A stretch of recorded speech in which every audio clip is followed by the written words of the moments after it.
Hi කොහොමද ඔයාලට? ඉතින් අද රෙසිපි එකෙන් මම ෂෙයා කරගන්නනේ පොටැටෝ චිප්ස් හදන විදිහ. ලොකු පොඩි හැමෝම මේ කෑමට ගොඩාක් කැමතියි. ඉතින් අපි සමහර වෙලාවට වෙළඳපොලෙන් මේවා ලබා ගන්නවා. අපි දන්නෙත් නෑ මොන වගේ දේවල්ද මේවට අඩංගු කරලා තියෙන්නේ කියලා.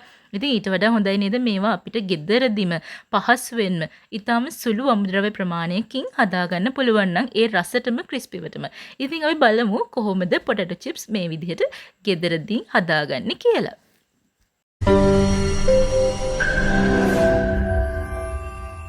ඉතින් මේකේ මේන් ඉන්ග්‍රීඩියන්ට් එක තමයි අල. ඉතින් මම මෙතන අලගිරි දෙකක් පාවිච්චි කරලා තියෙනවා. ඊට පස්සේ මේක මුලින්ම හොඳට හොදගෙන මම පොඩි කෑලි වලට මේක කපාගෙන ඉන්නවා.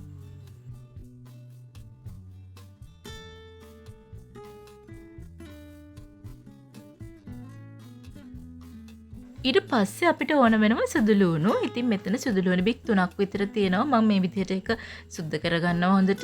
ඊට පස්සේ මම මෙතන කරපිංචා කොළ කිහිපයක් මේ විදිහට පොඩිවට කපා ගන්නවා. දැන් අපි යන්නේ අපි අර කපාගත්ත අල ටික මෙන්න මේ විදිහට භාජනයකට දාලා ඒ ටික හොඳට තඹ ගන්න. මේ විදිහට හොඳට පොඩි වෙන විදිහට අල ටික තැම්බෙන්න ඕන. දැන් පෑන් එකට තෙල් චුට්ටක් දාලා අපි අර සුදු ලුණු බික් 3 චුට්ටක් බැද ගන්න ඕනේ මෙන්න මේ විදිහට. හොඳින් තඹගත අල ටිකේ අපි පොතු ටික අයින් කරගෙන ඉමු මේ විදිහට.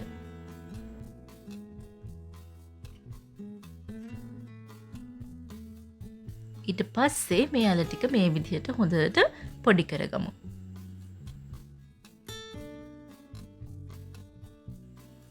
පොඩි කරගත්ත අල ටික අපි වෙනම භාජනයකට දාගමු මේ විදිහට.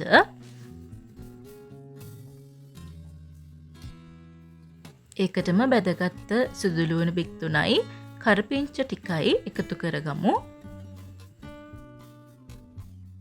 මේකට මම එකතු කරගන්නවා ඊට පස්සේ කෝන්ෆ්ලවර් මේස හැඳි 3ක් විතර.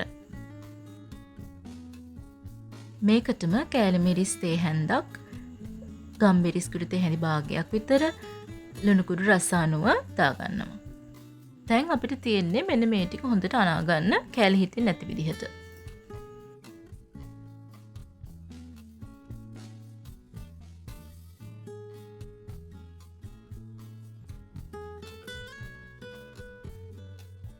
මෙන්න මේ වගේ ඩෝ එකක් එන්න ඕන.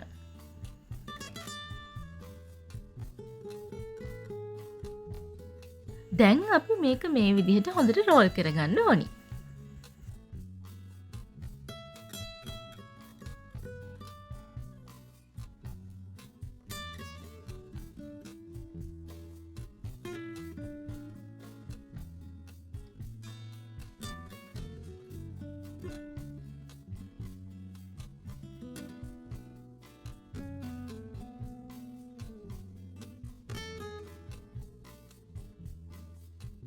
ඊට පස්සේ අපි මේක සමාන පොඩි කෑලි වලට මේ විදිහට කපා ගමු.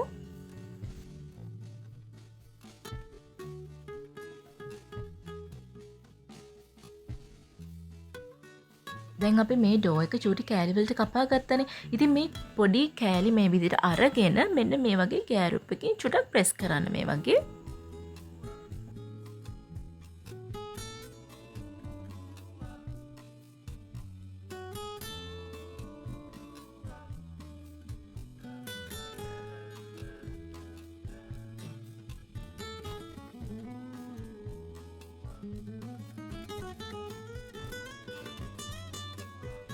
ඔන්න ඉතින් අපි පොටැටෝ චිප්ස් හදන වැඩේ ලොකුම වැඩ කොටස කරලා ඉවරයි. ඉතින් බලන්න කොච්චර ලස්සන කියලා නේද? හරි ඉතින් අපි දැන් මේ ටික ඉක්මනින් බෙදගමු. ඉතින් තෙල් එකක් මේ විදිහට තියලා ඊට පස්සේ මේ චූටි කෑලි ටික මේ වගේ පරිස්සමට තෙල් එකට දාන්න. ඉතින් ඔන්න ඔය වගේ පාට චුට්ටක් එනකම් ඕක හොඳට බැදෙන්න අරින්න. ගොඩාක්ම කර වෙන්න දෙන්න එපා.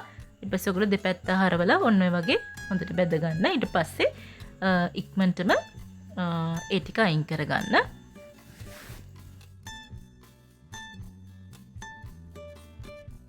ඔන්න තියෙනවා අපි හදපු පොටැටෝ චිප්ස්. හරිම රසයි, ගුණයි. ගෙදරදී ඔයාලා try කරලා බලන්න.